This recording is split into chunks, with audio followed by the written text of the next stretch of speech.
Hello dears, എല്ലാവർക്കും പവിത്രം പുത്തൻ promo വിശേഷങ്ങളിലേക്ക് സ്വാഗതം. അപ്പൊ ഇന്നത്തെ ഒരു പ്രൊമോ നമ്മുടെ വിക്രത്തിനെ നന്നാക്കാൻ ശ്രമിച്ചിട്ട് നമ്മുടെ വേദ ഒടുവിൽ തോറ്റു പോകുന്ന നിമിഷങ്ങളാട്ടോ. വിക്രത്തിനെ എങ്ങനെയെങ്കിലും അടുക്കപ്പടിക്കാൻ നമ്മുടെ വീട്ടുകാരുമായിട്ട് ഒന്നിപ്പിക്കാൻ ശ്രമിക്കും. അപ്പുറത്ത് വീണ്ടും നമ്മുടെ വിക്രം വേറെ എന്തെങ്കിലുമൊക്കെ പ്രശ്നങ്ങളിൽ ചെന്ന് ചാടുന്നുണ്ട്.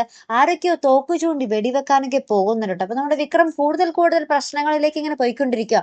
അപ്പുറത്താണെങ്കിൽ നമ്മുടെ ശ്രീജേടത്തി ആ ഒരു വിശ്വേട്ടന്റെ ആ ഒരു കള്ളത്തരമൊക്കെ അറിഞ്ഞു. വിശ്വേട്ടൻ ജോലിക്കെന്ന് പോയിട്ട് ബീച്ചിൽ പോയിരുന്ന് ഫുഡ് കഴിക്കുന്ന കാര്യമൊക്കെ നമ്മുടെ ശ്രീജേച്ചി അറിഞ്ഞിട്ട് ശ്രീജേച്ചി ഭയങ്കര കരച്ചിലാണ്. നമ്മുടെ വിക്രത്തിന്റെ അമ്മയെ കെട്ടിപ്പിടിച്ച് കരയുന്നു. എന്നിട്ട് നമ്മുടെ വിശ്വേട്ടനോട് പറയുന്നുണ്ട്, ഞാൻ കുറച്ചൊരു ദിവസങ്ങളായിട്ട് എന്തൊക്കെ സ്വപ്നങ്ങൾ മെനഞ്ഞുകൂട്ടിന്ന് നിങ്ങൾക്കറിയോ? നമ്മുടെ കൊച്ചുമായിട്ട് താമസിക്കുന്നത് വരെ ഞാൻ എന്റെ മനസ്സിൽ കണക്ക് കൂട്ടി. നിങ്ങൾ എന്നെ ഇത്രയ്ക്കും ചതിക്കാൻ ഞാൻ നിങ്ങളോട് എന്തൊക്കെ ചെയ്തു എന്നും പറഞ്ഞ് ഭയങ്കരമായിട്ട് കരയുന്ന രംഗങ്ങൾ തന്നെയാട്ടോ. അതിനുശേഷം നമ്മുടെ ശ്രീജയെ നമ്മുടെ അമ്മ ആശ്വസിപ്പിക്കുന്ന ഒരു നിമിഷങ്ങളും തന്നെയാട്ടോ കൂട്ടുകാരെ നമുക്ക് കാണുവാൻ സാധിച്ചത്. ഇതിനിടയിൽ ഈ ബഹളങ്ങൾക്കും ഈ സംസാരങ്ങൾക്കും ഇടയിൽ നമ്മുടെ നന്ദിനിയടുത്തയായിട്ട് നമ്മുടെ വേദ കുറച്ച് പ്രശ്നം ഉണ്ടാക്കുന്നുണ്ട്. അപ്പൊ നന്ദിനിയടുത്ത് നമ്മുടെ വേദ അടിക്കാൻ കയ്യോങ്ങുന്നുണ്ട്. അപ്പൊ വേദ അത് തടയുന്നുണ്ട്. പിന്നെ അവർ തമ്മിൽ ഒരു വാക്കുതർക്കം അവിടെ സംഭവിക്കുന്നുണ്ട്. പിന്നെ നമ്മുടെ വേദയും വിക്രമും തമ്മിൽ ഒരു വാക്കുതർക്കം സംഭവിക്കുന്നുണ്ട്.